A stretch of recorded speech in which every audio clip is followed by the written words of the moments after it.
BJP ನೂತನ ಸಾರಥಿಯನ್ನ ಆಯ್ಕೆ ಮಾಡುತ್ತಿದ್ದು ತನ್ನ ಮುಂದಿನ ರಾಷ್ಟ್ರೀಯ ಅಧ್ಯಕ್ಷರನ್ನ ಆಯ್ಕೆ ಮಾಡುವ ಪ್ರಕ್ರಿಯೆಯನ್ನು ಶೀಘ್ರವೇ ಪೂರ್ಣಗೊಳಿಸುತ್ತಿದೆ.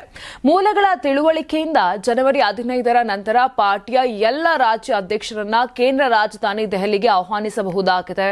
ಜನವರಿ 18ರಿಂದ 20ರೊಳಗೆ ರಾಷ್ಟ್ರೀಯ ಅಧ್ಯಕ್ಷರ ಆಯ್ಕೆ ಪ್ರಕ್ರಿಯೆ ಸಮಾರೋಪವಾಗುವ ನಿರೀಕ್ಷೆ ಕೂಡ ಇದೆ. ಬಿಜೆಪಿಯಲ್ಲಿ ಆಂತರಿಕ ತನಿಖೆ ಪ್ರಗತಿಯಲ್ಲಿದ್ದು ಪಕ್ಷದ ಅರ್ಧಕ್ಕೂ ಹೆಚ್ಚು ರಾಜ್ಯಗಳಲ್ಲಿ ಆಯ್ಕೆಗಳು ಮುಗಿದಿವೆ. ಒಟ್ಟು 37 ರಾಜ್ಯಗಳಲ್ಲಿ 29 ರಾಜ್ಯಗಳು ಈ ಹುದ್ದೆಯ ಉಮೇದಕಾರರನ್ನ ಅಂತಿಮಗೊಳಿಸಿರುವುದಾಗಿ ವರದಿಯಾಗಿದೆ. ಈ ರಾಜ್ಯಾಧ್ಯಕ್ಷರು ತಮ್ಮ ರಾಜ್ಯದಿಂದ ಬಿಜೆಪಿಯ ಹೊಸ ರಾಷ್ಟ್ರೀಯ ಅಧ್ಯಕ್ಷರಾಗಿ ನಿತಿನ್ ನಬೀನ್ ಅವರನ್ನ ಬೆಂಬಲಿಸುವಂತೆ ಒಟ್ಟಾಗಿ ನಾಮಪತ್ರ ಸಲ್ಲಿಸಲಿದ್ದಾರೆ. ಬಿಜೆಪಿಯ ರಾಷ್ಟ್ರೀಯ ಮಂಡಳಿಯ ಸದಸ್ಯರು ಮತ್ತೊಂದು ಸೆಟ್ ನಾಮಪತ್ರವನ್ನ ಸಲ್ಲಿಸಲಿದ್ದಾರೆ.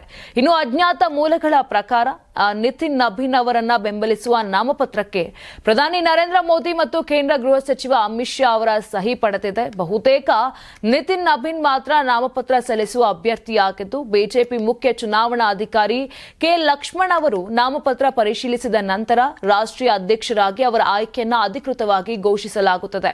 ಆ ಸಂದರ್ಭದಲ್ಲಿ ಬಿಜೆಪಿ ಆಡಳಿತ ಇರುವ ಎಲ್ಲಾ ರಾಜ್ಯಗಳ ಮುಖ್ಯಮಂತ್ರಿಗಳು ಮತ್ತು ರಾಜ್ಯಾಧ್ಯಕ್ಷರು ದೆಹಲಿಯಲ್ಲಿ ಇರುವಂತೆ ಸೂಚಿಸಲಾಗಿದೆ. ನಿತಿನ್ ನಬೀನ್ ಜನವರಿ 2026ರಿಂದ ಜನವರಿ 2029ರವರೆಗೂ ನೂತನ ರಾಷ್ಟ್ರೀಯ ಅಧ್ಯಕ್ಷರಾಗಿ ಪಕ್ಷವನ್ನ ಮುನ್ನಡೆಸಲಿದ್ದಾರೆ ಎಂದು ಮೂಲಗಳು ತಿಳಿಸಿವೆ. ಸಪ್ತಗಿರಿ ಎನ್ಪಿಎಸ್ ಯೂನಿವರ್ಸಿಟಿ ಅರ್ಪಿಸುವ ನಂದನ ಪ್ಯಾಲೇಸ್ ಸಹ ಪ್ರಾಯೋಜಕತ್ವದಲ್ಲಿ ಕರ್ನಾಟಕ ಟಿವಿ ಮತ್ತು ಆಟ್6 ವತಿಯಿಂದ ಸಂಕ್ರಾಂತಿ ಹಬ್ಬದ ಪ್ರಯುಕ್ತ ರಾಜ್ಯ ಮಟ್ಟದ ರಂಗೋಲಿ ಸ್ಪರ್ಧೆ, ಬೆಂಗಳೂರು ಸೇರಿದಂತೆ ರಾಜ್ಯದ ಹಲವೆಡೆ ಸ್ಪರ್ಧೆಯಲ್ಲಿ ಭಾಗಿಯಾಗಿ ಆಕರ್ಷಕ ಬಹುಮಾನ ಗೆಲ್ಲಿ. ಹೆಸರು ನೋಂದಾಯಿಸಲು ಕರೆ ಮಾಡಿ 9113549531. ತಾಲೂಕು, ಜಿಲ್ಲಾ ಮಟ್ಟ ಹಾಗೂ ಬೆಂಗಳೂರಿನಲ್ಲಿ ಏರಿಯಾವಾರು ಸಂಕ್ರಾಂತಿ ರಂಗೋಲಿ ಸ್ಪರ್ಧೆ. ಅರ್ಹತಾ ಸುತ್ತಿನಿಂದ ಗ್ರ್ಯಾಂಡ್ ಫಿನಾಲೆ ತನಕ ಪ್ರತಿ ಹಂತದಲ್ಲೂ ನಗದು ಬಹುಮಾನ. ಅರ್ಹತಾ ಸುತ್ತಿನ ಮೊದಲ ಬಹುಮಾನ 5,000 ರೂಪಾಯಿ. ಅರ್ಹತಾ ಸುತ್ತಿನ ದ್ವಿತೀಯ ಬಹುಮಾನ 3,000 ರೂಪಾಯಿ. ಅರ್ಹತಾ ಸುತ್ತಿನ ತೃತೀಯ ಬಹುಮಾನ 2,000 ರೂಪಾಯಿ.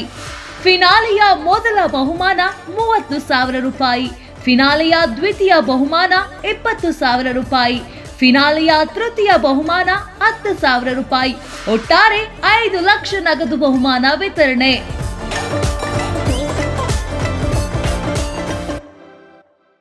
ಯಾರಾಗ್ತಾರೆ ಎಂಎಲ್ಎ ಅಭ್ಯರ್ಥಿ 2028 ಶೀಘ್ರದಲ್ಲೇ. ಪ್ರತಿದಿನ ಒಂದೊಂದು ಕ್ಷೇತ್ರದ ಟಿಕೆಟ್ ಆಕಾಂಕ್ಷಿಗಳ ಸಂಪೂರ್ಣ ಮಾಹಿತಿ ಪೊಲಿಟಿಕಲ್ ಜರ್ನಲಿಸ್ಟ್ ಕೆಎಂ ಶಿವಕುಮಾರ್ ಅವರಿಂದ. ಕರ್ನಾಟಕದ ನಂಬರ್ 1 ಡಿಜಿಟಲ್ ಮೀಡಿಯಾ ನಿಮ್ಮ ನೆಚ್ಚಿನ ಕರ್ನಾಟಕ ಟಿವಿಯಲ್ಲಿ ಮಾತ್ರ.